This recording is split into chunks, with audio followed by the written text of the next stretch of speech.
Hello and welcome to It's Personal Stories, the podcast dedicated to empowering personal success in the hospitality industry. My name is Lan Elliott on behalf of It's Personal Stories, and today I am thrilled to have Kaushik, the director of the real estate program at Boston University School of Hospitality Administration, also known affectionately by his students as Professor V. Welcome, Kaushik. Thank you, Lan. It's a pleasure to be here. Thank you for having me. Thrilled to have you on.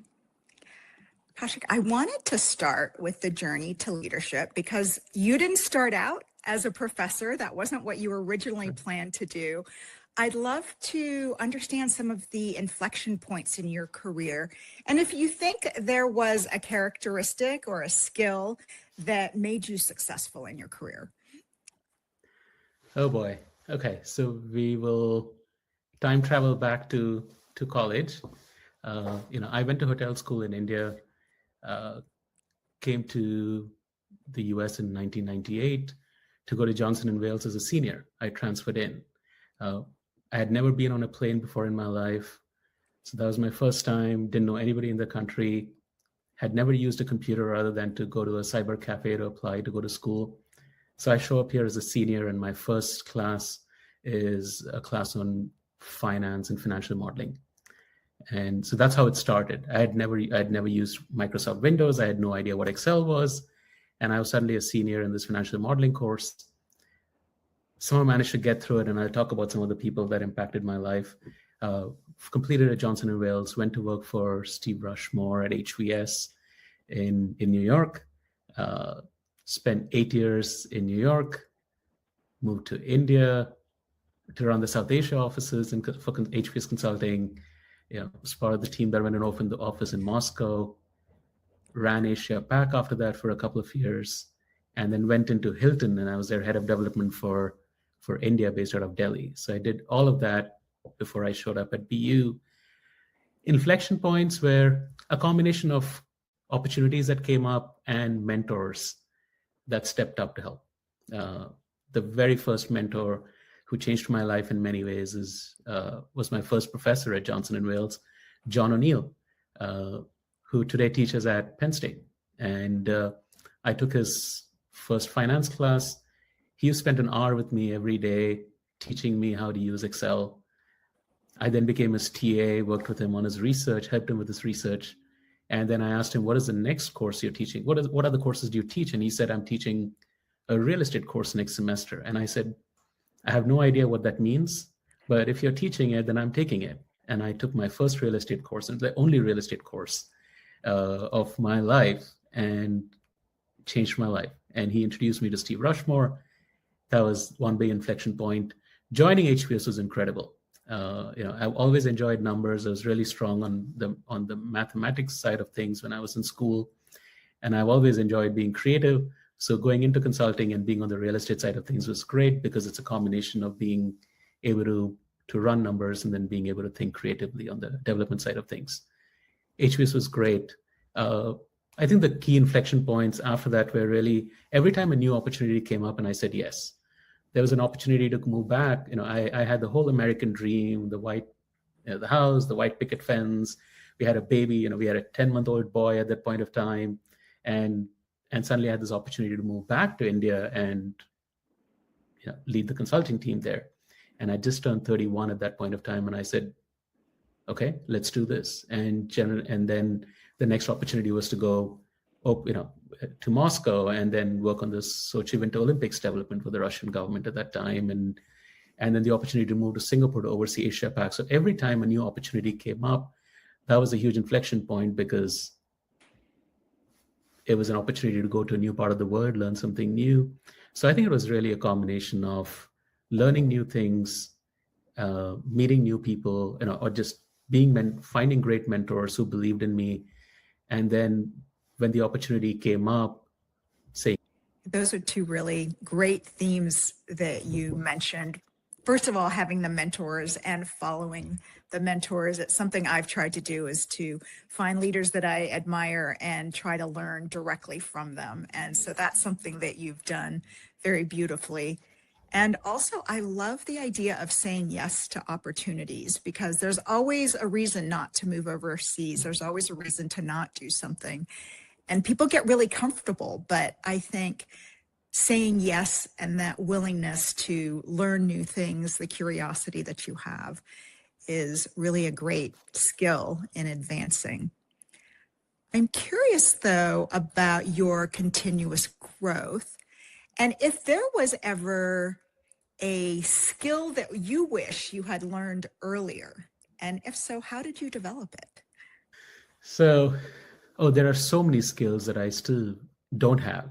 And, that there's a long list of things that I still need to learn.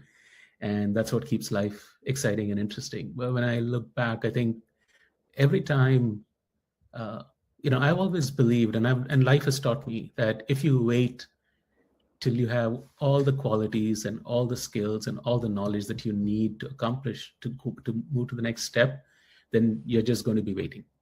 Sometimes you just have to step up and say yes to an opportunity, even if you don't think you're fully ready. It's a more brutal way of learning, and it's more immediate, but that's the way to go. At least that's how I've always embraced it. And yeah, so I think every time I've made a move, there have always been things that I haven't known that I wish I had known before I made that move, or before I took on that additional responsibility. When I was at HPS in New York, we were a pretty flat organizational structure, right? Everybody worked on assignments, and even Steve would work on his own assignments himself. And so it was a flat organization where everybody was treated as an equal. So we worked with other people. If juniors came in, we worked with them on assignments, but we weren't necessarily their bosses. So I learned how to be very effective. I learned how to be a great consultant when I was at HBS in the US. And then suddenly I was now back home in India, having to lead a team. And it was the first time I was leading a large team like that. And suddenly I realized, okay, this takes a completely different level of leadership skills that I haven't really had to learn yet. So, having to learn that was really important. So I think every step that went along, learning new skills, learning about leadership, and learning how to take care of your team was a skill that I had to learn. And some of these learnings don't come easy. They often come from mistakes, right? So you make mistakes and then you learn from them. There are people in the industry and people that you have had on your podcast who are far smarter than I am, who have learned without having to make mistakes. I'm unfortunately one of those people who often has to make mistakes to have learned from them. I think the theme we hear more often is that you learn more from your mistakes than from doing things right. Yeah, and I seem to have made quite a few of them. So I should be incredibly great at everything I do now with all the mistakes that I've made. But yeah, that has, and those learnings last a lot longer. I think they tend to stick with you and they stay with you. And the next time you see somebody else make those mistakes, I think there's more empathy because you made those same mistakes yourself first.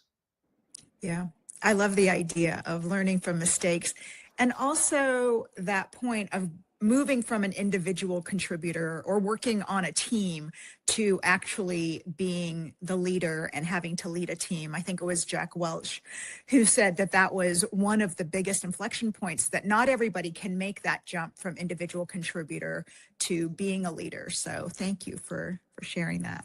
Sure. I wanted to talk about driving innovation, because one of the things I've learned from you is that you always love a new challenge, and you've designed and led a couple major student challenges. I think first it was the hospitality innovation competition, but more recently you started the hospitality real estate competition. And I'm curious about the inspiration for these competitions. How do you dream these up?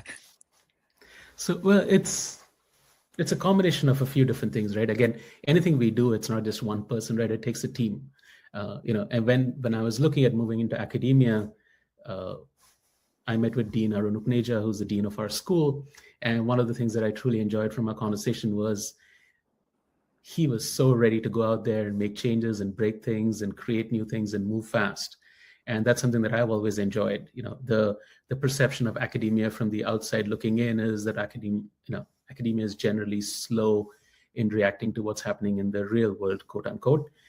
I did not see that here at Shah. The dean was very happy was always trying to do new things. So that's something that I knew that was a relationship that I knew was going to work well. And when I came on board, it's been a great relationship in that way, because he's been very open to new ideas and new concepts that we want to create. And being part of a standalone school at BU gives us the opportunity to control our own fate to a great extent, and kind of just run and try it out. And if it works, it works. If it doesn't work, break fast and then go do something else. It's things that we are telling our students to practice all the time. And I think it's just as important that we are practicing it ourselves. So creating new things has always been, that didn't exist before. It's always fun. It's exciting. And you have the opportunity to make an impact, right? So that's one thing. As far as those competitions go, the realization that students learn very differently than how we did when we were in school, right? Especially growing up in India and going to school in India, somebody would throw a 300-page book at us, and we would have to, the way we learned was we memorized everything in that book, right? You memorized it. You didn't necessarily get to practice any of it, but the learning style required that you memorize everything that was in that book, even if you didn't understand it. That's changed now, right? Students learn in so many different ways. And coming from the industry, when I used to hire students from school, my biggest requirement or my biggest wish was that I want them to hit the ground running when they join us, right? I want them to start embracing the opportunities and start doing things. And I would wish that they had learned some of that when they were in school. So that's where the first the competitions kind of came about, was to go, okay, the best way to teach is, sure, you have the structured classes and you have the projects in the class, but the best way is to create these competitions where students are forced to assume roles and take on challenges that they would if they were entrepreneurs in the real world. And how do you go about solving those problems? How do you think like an entrepreneur? How do you start practicing, right?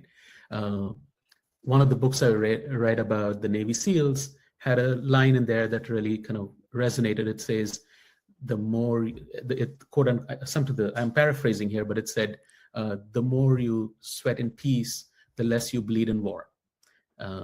And so that philosophy is something that I believe in. The more we can prepare our students by throwing real world challenges at them, the better prepared they are when they actually have to deal with real world challenges that have real impact and real potential of, for solution, etc. So that's where the innovation competition came about. And the motto of our school is experience innovation.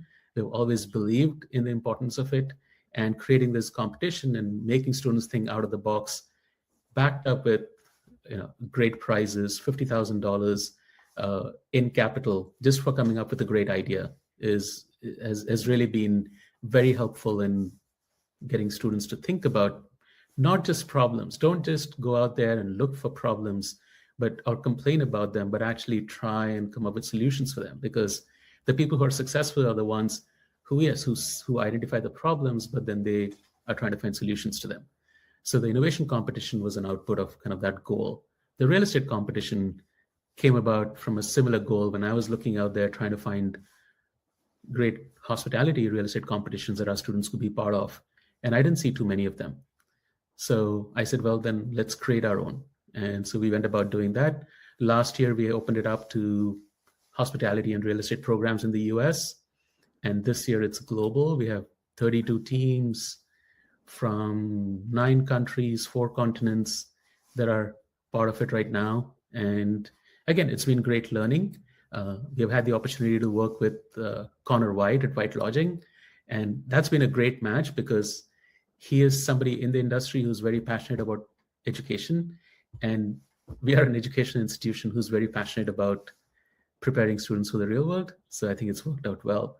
So the goal has really been, can we create opportunities for students to learn not just from books, but also from tackling a real challenge? Because once you've done it, it gives you the confidence It gives you the muscle memory of having dealt with it when you go out there and have to deal with a similar situation in the real world. And it's also a great story to talk about when you're applying for internships and when you're applying for jobs. You're not just talking about what you will do for the company when you join them. You're actually able to talk about all the great things that you've already done as a student that mimics everything that they deal with in the real world. So it's a win-win for everyone, and it's great learning across the board for us and for all the competitors in the competitions. I love a number of the themes that you touched on. One of them is being in the right environment that allows for innovation and embraces innovation, but also what you teach your students, don't just identify a problem, but find a solution. And you saw that what industry wants is the students to have hands-on knowledge of some of those skills and developing an opportunity for the students to do that. Because of course, people all learn differently, but I think a lot of people do learn very well by doing something, by trial and error. And you've created that space. And I love that you have used your innovative mindset in order to do that for the students and for the future employers of your students and all the students around the world that partake in the challenge. So thank you for doing that for our industry. Yeah, we'll keep trying. I wanted to turn to taking risks because you've spent 15 years working in, it's not actually 66 countries, is it? I think it's 66 countries. It is. A lot of it in Asia with HVS. You mentioned also in Russia, and you've led development for Hilton in India. Now you're a professor. Those are major career changes. How do you prepare to take a risk on something? Good question. I think, and I think I drive my family nuts sometimes because I don't see these as risks. Okay? I see them as opportunities to learn and grow. I think the realization that none of us gets out of this alive, right? That this time that we have on this small blue marble is limited, and we better make the best of it. And so think about the opportunities and not the risks, because what is the risk? If I don't take risks, I'm not going to live 300 years long. That is pretty limited. So I don't see it as a risk. I see it as an opportunity to go do something new, learn something new, meet more people. I think when when my son was younger and we would, he's 18 now and headed off to college in a few months. But when he was much younger, we would have those conversations about what superpower would you like to have? And, he had some very geeky, nerdy superpower that he wanted to have about controlling atoms. And I had two superpowers. One that I wished for. One was I wanted to know every language in the world. And the second was I wanted to have the opportunity to know every person on the planet. Okay. And if those were the two superpowers I wished for, and so when these opportunities came up in my career, in my life, and to move to different parts of the world and do different things, I just saw them as incredible opportunities. I don't know if I shared this with you, but I still remember being in India about 10:30 p.m. at night. I get a call from Mr. Rushmore. I see his name on my phone and I jump out of bed and I go to the other room and I pick up. And he discussed the opportunity in Singapore with me to just oversee Asia Pac and asked if I was interested. And I think I spent 2 seconds thinking about it and said, heck yeah. And he said, okay, we'll discuss this tomorrow. Let's regroup. I just wanted to chat quickly. And I said, great.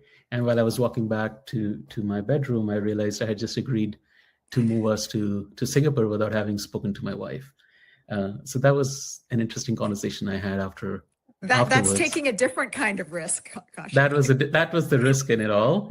But I think it has always been, I've always looked at there are risks no matter where you are, right? It's somewhat like doing business, right? When you go into real estate, you can never eliminate risk. You can mitigate risk, right? You can do things and, risks largely, we talk to our students about how when you look at risks, there are kind of two big buckets, the risks that you can do something about, and there are risks that you cannot do anything about.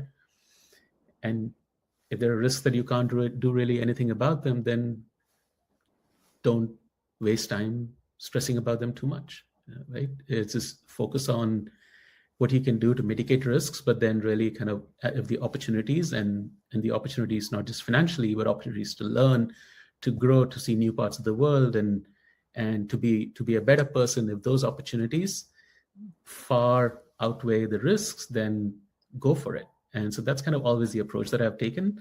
And so and the goal was always, yes, do I have, so instead, I never spent time thinking about the risks. Really the goal was, but the questions that I would ask myself were, have I learned everything that I can in my current role, or do I have more to learn? And secondly, when I move to the next role, am I going to be the right person for the job? And that, do I have everything that the job is going to take? And do I have the ability to give them what they're looking for and contribute the way they deserve to be contributed to?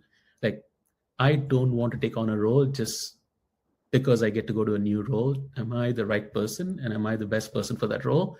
So that's really what I've spent more time thinking about. Yeah, the risks have never bothered me. I mean, I wanted to go work on an assignment in Afghanistan that came up.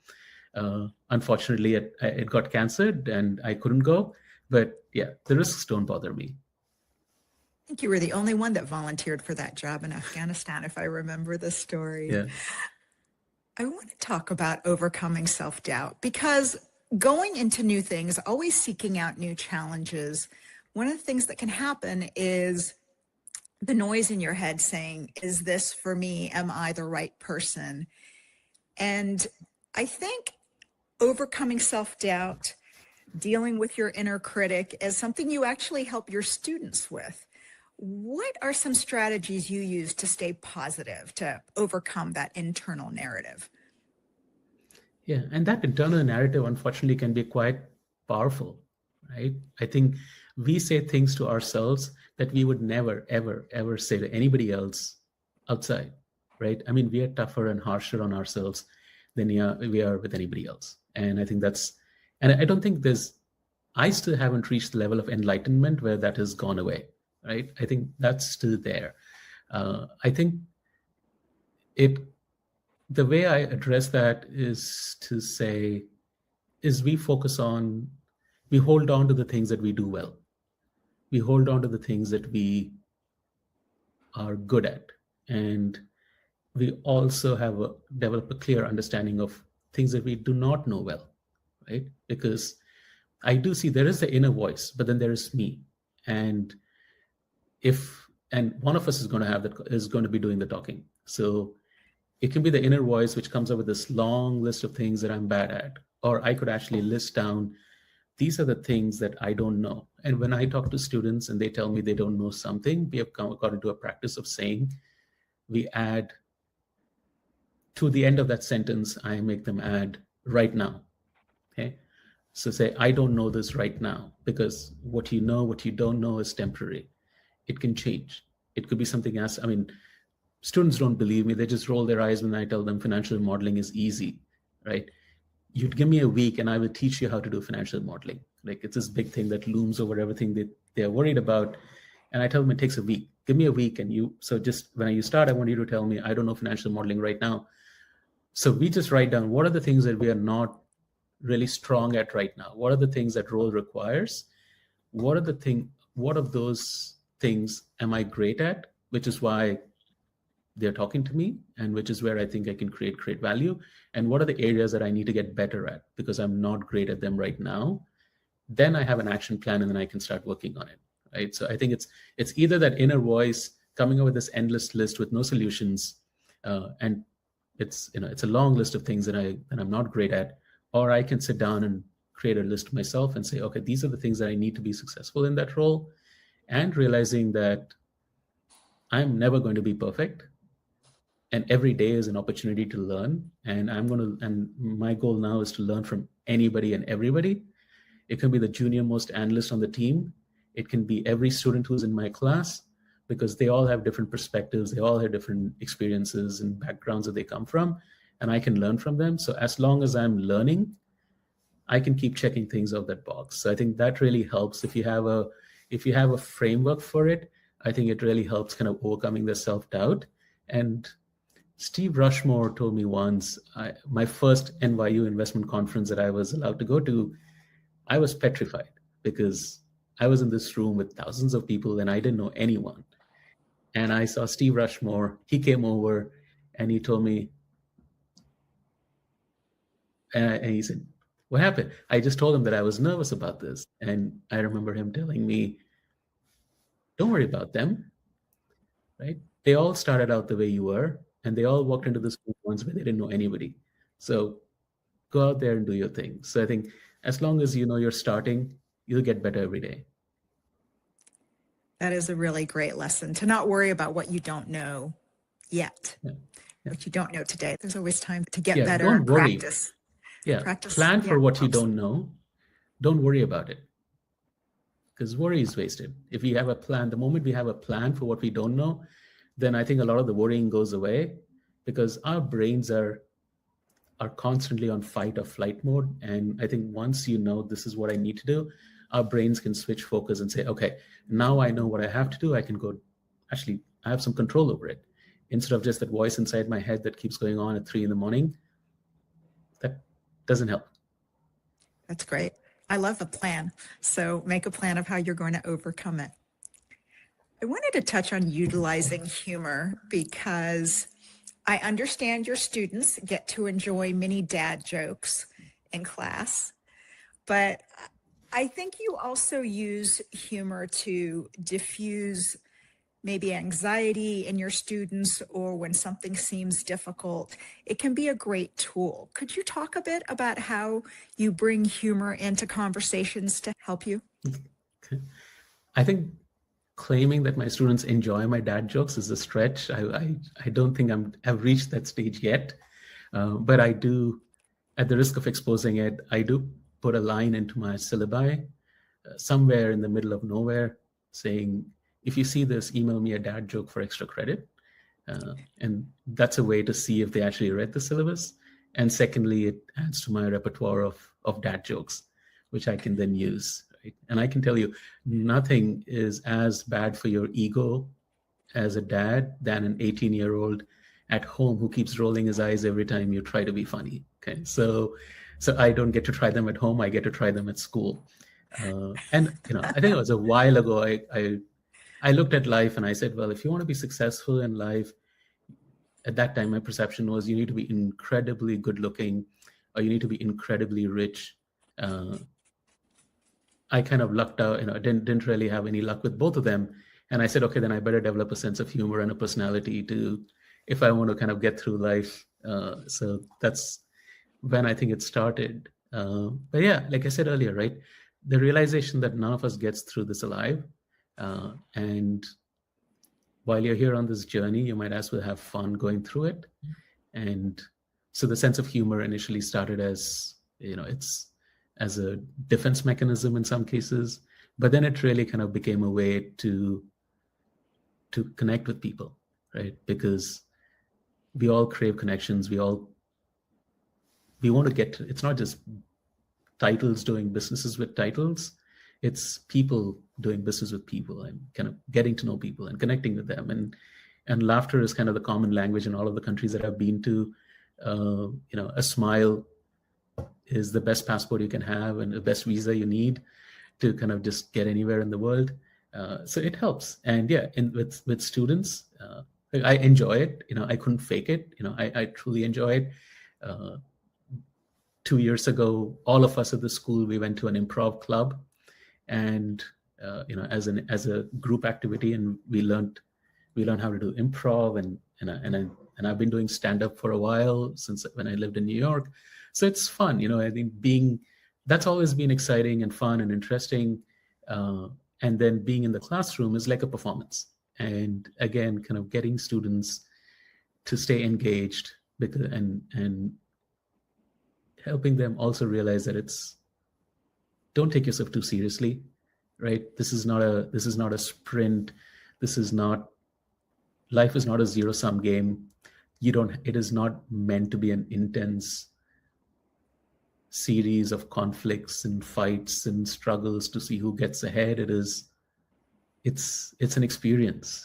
So enjoy it, and kind of, incorporating humor into it helps me get the word across and helps keep me young. That is wonderful. And I learned something new about you doing stand-up. We need to talk about that some more at another time. At another time. Because I realized we are running short on time, but I did want to ask you two last questions. This one is my favorite on our podcast, which is, what advice would you give to your younger self? Or what is something you wish 22-year-old Kaushik knew? I wish I had, all of these things that I know today. Of all of those things, I wish I had taken the time to enjoy that journey. Right? I mean, I moved to New York when I was 22. Living in New York City, which I'm biased and I might get flack for it, but I think it is one of the greatest cities in the world. And getting to live there and work with, I had some amazing roommates who are doing incredible things in the hospitality industry. Shout out to Mark Owens at Colliers now, I think. And he and I were roommates and kind of just working for a great consulting firm. I wish I had taken time to enjoy the experience. I was so focused on all of these, the rat race, and trying to kind of work on more assignments and work with better clients and work on bigger deals and make more money, and kind of all of those things that I did back then. Kind of what loomed over me was all of those things that my origin, never having been on a plane before, the first person in the family to have left the country to go to study, and kind of all of this responsibility and the need to prove myself, not just at HVS, but also kind of, to everybody back home, the 1 billion people back in India who were going to be disappointed if I didn't make it, and kind of all of these additional pressures that I took on. I wish I hadn't. And that's what I try and teach my students, is enjoy the experience. Thank you for that. Well, coming to the end of our discussion, and I was wondering if you had one final bit of advice for our audience, keeping in mind that the mission of It's Personal Stories is around empowering personal success. Okay. Everybody who knows me will tell you that if you ask me for one, I'm going to give you two. Okay. So don't mind. So please indulge me as I give you kind of two key themes that I think are really important. One is the fear of no. So in my intro to hospitality class, which I teach, I have an assignment that's called Go for No. Every week, the students are required to go out there and ask for something where they know the answer is going to be a no, but they have to do it anyway. And they have to go back and keep doing it. And the reason I make them do that is because beyond our fear of no lies this entire universe of a life not lived, right? It's being afraid to ask somebody out on a date. It's being afraid to ask for a promotion or a salary increase or a new job, or there's so many things that we don't ask for because we are afraid of that the answer is going to be no. And so the one is to just tell students and kind of young people who are watching this is, don't be afraid of it. Like, go out there, and you want that no, because if you keep going out it and it doesn't bother you as much, it's going to make you ask for more things, and someday you're going to get a yes. Like one of our victories, and we celebrate our victories in the class. Like, I think one of the most fun one was when the student got a free refill at Starbucks, and the whole class was thrilled. They were like, got a free refill at Starbucks. I apologize to everybody in that Starbucks store who had to deal with all my students after that. But that was one. The second thing is, I often have students who come plop themselves into my office and say, Professor V, I have no idea what I want to do with my life. And I'm like, well, welcome to the club, right? And we start, they have all of these concerns about their careers, and you can't blame them for it, right? I mean, you look at the state of the world today, and the level of uncertainty and volatility out there, it's challenging for all of us, and especially so for students who are just getting ready to start their careers. And so we sit down, and the conversation I have with them is, okay, let's talk about your career. You're so young, you're going to have 10 to 20 jobs in your lifetime. Half of them don't even exist today. That being the case, how do you worry about something that you don't even know exists out there? And you could start with a great company have a great boss. You could just, but maybe you just started at the company at the wrong time, or the kind of wrong type space in the economic cycle, right? And or you could have a great company, great market, really bad boss, and you couldn't survive it. Or you had really bad teammates. There's so many things that can impact your career that you have no control over. The only thing that we do have control over, which nobody can take away, like your fancy car, your fancy watches, your house, all of that can be taken away in a heartbeat. But what cannot be taken away is what you know, right? So if how much you make and how successful you are in a company depends on how much you know, then let's shift focus and instead of thinking about a career plan, come up with a learning plan. What are the things that you want to learn? What are the things that the market values? And if you focus on learning, then the earning will follow. So don't again worry about, kind of going back to the old, kind of the point I was making about risks and why worry about things that you don't have control over. Let's focus on the things that we do have control over, which is in this case is learning. So as long as we can learn, you're worried about AI and how it's going to change the future of work, then go learn AI courses, right? You can either shape it or be shaped by it. So yeah, so I think it's just really kind of embrace people saying no, and the more no's you get, it means the more questions you're asking. And the other is just keep learning every day. I think those would be my two kind of final pieces of advice. Wonderful advice. Thank you so much, Kaushik. I appreciate you. And thank you for coming on and sharing your wonderful advice. I love your spirit of always learning, challenging yourself. And if you ever have doubts, make a plan. Seems like a great way to go. So thank you so much for coming on. Thank you for giving me the opportunity. I mean, you have had such amazing people on your podcast that I listen to every single week. And I'm so delighted to be joining them on your podcast. Thank you again for the opportunity. Absolutely.